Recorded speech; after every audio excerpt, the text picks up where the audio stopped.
कब हटेगा ड्रीम 11 से बैन और कब वापसी होगी फैंटेसी ऐप्स की, स्पोर्ट्स ऐप की, लूडो ऐप की, प्रोबो ऐप की, इन सभी ऐप्स की वापसी कब होगी, ये आज हम इस वीडियो में डिस्कस करेंगे। सबसे पहले तो मैं दोस्तों बता दूं कि आप लोगों को पता ही होगा, ऑनलाइन गेमिंग बिल पास होने की वजह से जितने भी fantasy sports skill based game थे वो सभी को बैन किया गया है और अभी सभी इस टाइप के एप्लीकेशंस पे फ्री के कॉन्टेस्ट चल रहे हैं। लेकिन अभी भी ये जो केस है सुप्रीम कोर्ट में है, जो कि दिवाली के बाद जिसकी सुनवाई होगी। उसके पहले एक और मीटिंग हुई है सोमवार को, ऑल इंडिया गेमिंग फेडरेशन से गवर्नमेंट ने भी डिस्कस किया, मीटिंग किया कि क्या क्या सुधार बदलाव किया जा सकता है। और उस मीटिंग के बाद काफी पॉजिटिव रिस्पांस रहा है मार्केट में। पॉसिबिलिटीज दिख रही हैं कि यस, जो फैंटेसी स्पोर्ट्स गेम्स हैं शायद ये वापस आ सकते हैं।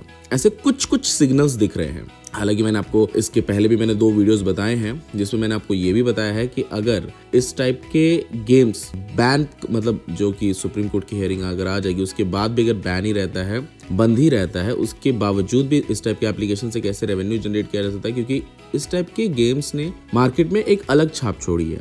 तो उसमें यूजर्स का जो अट्रैक्शन है वो हमेशा लगा ही रहेगा। तो रेवेन्यू कैसे जनरेट करना है वो मैंने लास्ट वीडियो में बताया, एक बार उस वीडियो को भी जरूर आप देख लेना। अब हम ये समझते हैं कि ये जो मीटिंग्स हो रही है बार बार क्यों हो रही है और आखिर क्यों पॉजिटिव रिस्पांस आ रहा है। अब इसको थोड़ा समझो। देखो, आपको भी पता होगा बिहार में दारू बैन है, लेकिन वो रियल वर्ल्ड में, मतलब ग्राउंड लेवल पे आप जाके देखो कहाँ दारू बैन है। वो तो वर्चुअली समझ लो बैन है, रियल में बैन है ही नहीं। बिहार में दारू, पहले एक व्यक्ति को दारू पीना है तो वो जाके दुकान में लेता था, अब दुकान वाला घर पे लाके दे रहा है, होम डिलीवरी। ब्लिंकिट वाले और जो अमेजोन वाले हैं, ये सब का जो फास्ट डिलीवरी है ये अभी 5-6 साल में आया है। लेकिन ये जो फास्ट डिलीवरी सिस्टम है, ये जब दारू बैन हुआ था आज से 10-12 साल पहले बिहार में, तब से ही शुरू हो गया है। तो कहने का मतलब ये है, जिसको पीना है उसको पीना है, वो पी ही लेगा।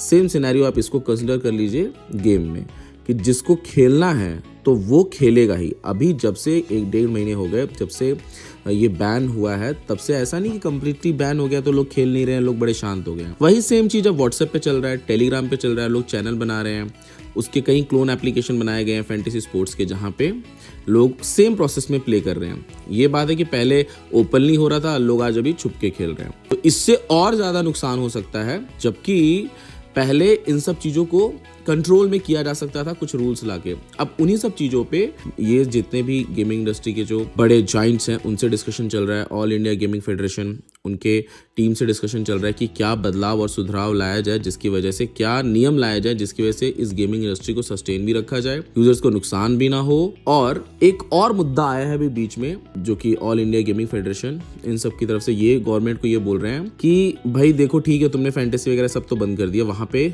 रियल मनी में वो लोग फंड ऐड कर रहे थे, डिपॉजिट कर रहे थे।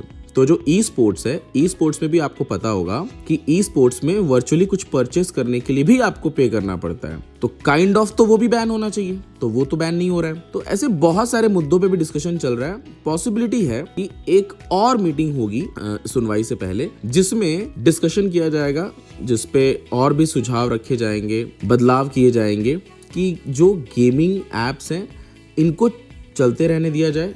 पॉसिबिलिटी है गवर्नमेंट का थोड़ा फायदा हो, इसलिए जीएसटी बढ़ा दिया जाएगा। पॉसिबिलिटी ये भी है कि इसमें जो यूजर्स हैं उन पे कुछ कंट्रोल लाया जाए कि एक सिंगल यूजर सम अमाउंट ही डिपॉजिट कर सकता है पूरे डे में। अगर वो एक लिमिट तक विन नहीं हो रहा है तो उसके बाद वो प्ले नहीं कर सकता, उसकी आईडी को ब्लॉक किया जाएगा। या फिर ऐसा कि उसकी केवाईसी वेरीफाई होगा, फेस वेरीफाई होगी। कि क्या होगा, जैसे मान के चलो एक यूजर ने 500 डिपॉजिट किया, अब लिमिट उसका 500 का ही है, तो आपको पता है इंडिया है, बहुत शाणे होते हैं लोग, वो दूसरा आईडी बना लेगा, 10 आईडी बना लेगा।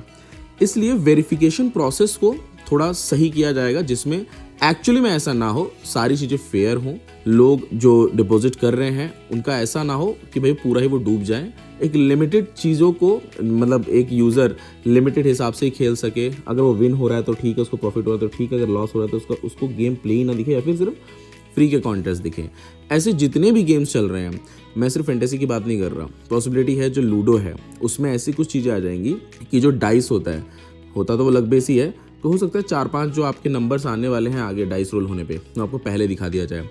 और एक यूजर सिर्फ 10,000 तक या 5,000 तक ही प्ले कर पाए। विनिंग में भी कुछ कंट्रोल आ जाएगा ताकि एक यूजर के अंदर ज्यादा लालच ना आ जाए कि मैं बहुत ज्यादा विन हो जाऊंगा। तो ऐसे बहुत सारे कानून को, नियम को लागू किया जाएगा इसमें। उसके बाद ये फैंटेसी एप्लीकेशंस या जो लूडो गेम या फिर जो प्रोबो टाइप के एप्लीकेशंस है, पॉसिबल है कि स्टार्ट हो जाएंगे। वैसे मैं अपडेट देता रहता हूँ आपको। मेरे लास्ट के भी जो 2 वीडियोस है वो भी बार जरूर आप वॉच कर लेना। उसमें मैंने रेवेन्यू और मोनेटाइजेशन मॉडल को लेके बहुत ज्यादा डिस्कशन किया है। और अगर आपको मेरा ये वीडियो पसंद आया तो इस वीडियो को लाइक जरूर करना। थैंक यू दोस्तों, मिलते हैं नेक्स्ट वीडियो में।